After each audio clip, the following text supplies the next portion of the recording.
আসসালামু আলাইকুম, কেমন আছেন সবাই? আলহামদুলিল্লাহ আমি ভালো আছি। আজকে চলে আসি আপনাদের মাঝে আমি নতুন একটা ভিডিও নিয়ে।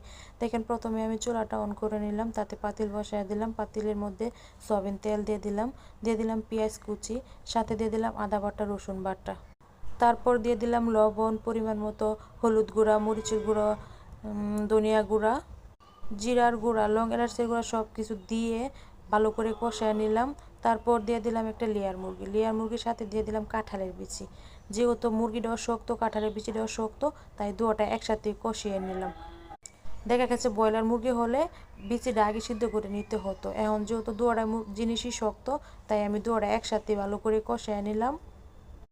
এক পর্যায়ে আমার কষানো শেষ, দিয়ে দিলাম অল্প একটু ঝুল দেওয়ার পর তরকারিটা হয়ে গেল। দেখেন তরকারিটার কালারটা কত সুন্দর হয়েছে, কত মজার গ্রান ছুটছে।